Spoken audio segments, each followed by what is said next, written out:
A couple of years ago, Tomi Lahren was a fresh-faced white blonde woman from an affluent family with some fairly liberal viewpoints who, fresh out of college, applied for an internship with one American news network. She was handed her own talk show.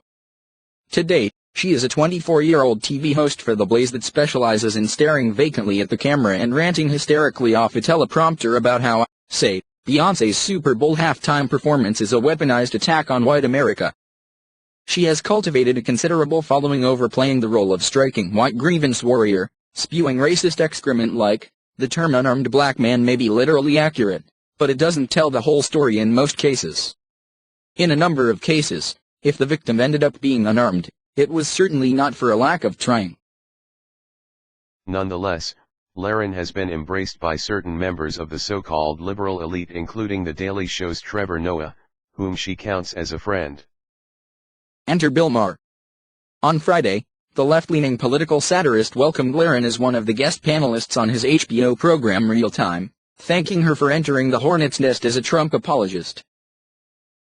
He began by listing some of the executive orders President Trump has signed in his first 2 weeks in office, including selling guns to the severely mentally ill, allowing mining companies to dump their toxic waste into a stream, letting oil companies no longer report the bribes they get anymore from third-world dictators, and stripping a fiduciary rule that prevented financial advisors from ripping off their clients by acting in the customer's best interest.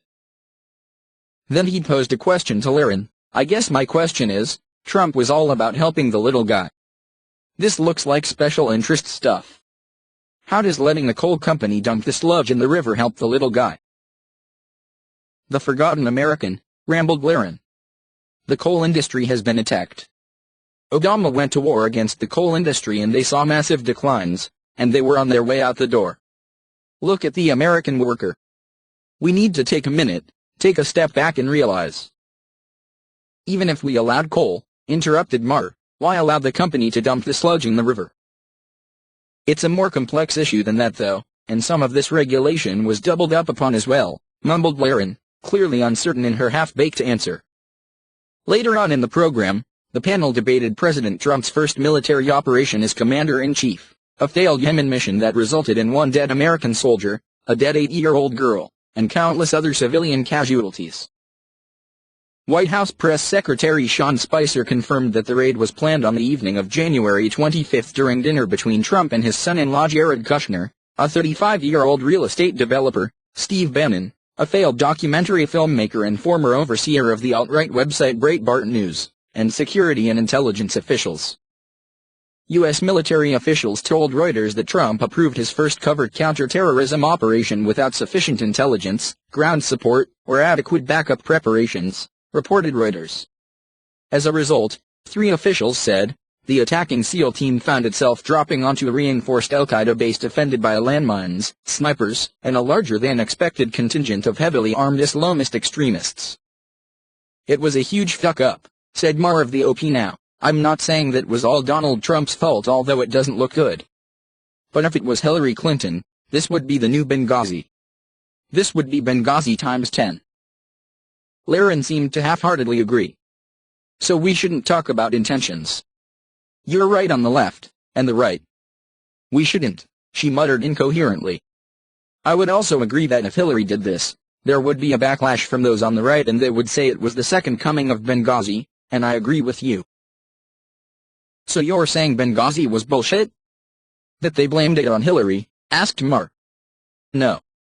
I'm saying it would have been unfair to peg this on Hillary, Lahren replied. Then Jason Kander, a Democratic Senate candidate from Missouri and former Army intelligence officer in Afghanistan under George W. Bush, chimed in. No, I mean, you know pretty well y'all used the people who died in Benghazi as political chess pieces for quite a few years, said Kander. And you're absolutely right. I agree with you that, if 5 days into her presidency, Hillary Clinton had made a decision over dinner with her son-in-law Jared Kushner and Steve Bannon to conduct a raid, forget the fact that he didn't go through the regular interagency processes. I'm a former Army intelligence officer who served in Afghanistan, and I just think about what if when I were in Afghanistan you had President Bush saying he wasn't interested in receiving intelligence briefings like Trump. It just didn't interest him that much.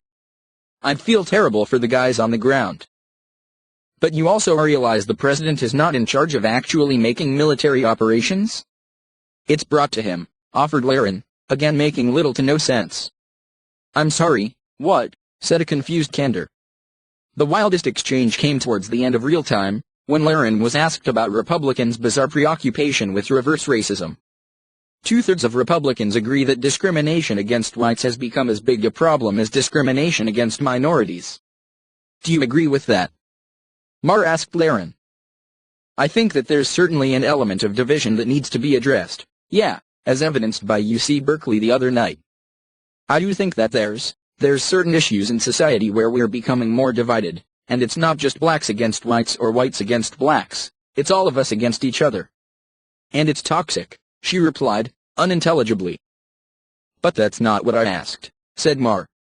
This says 2/3 of Republicans said that discrimination against whites is as big a problem as whites against blacks. Are you part of that 2/3?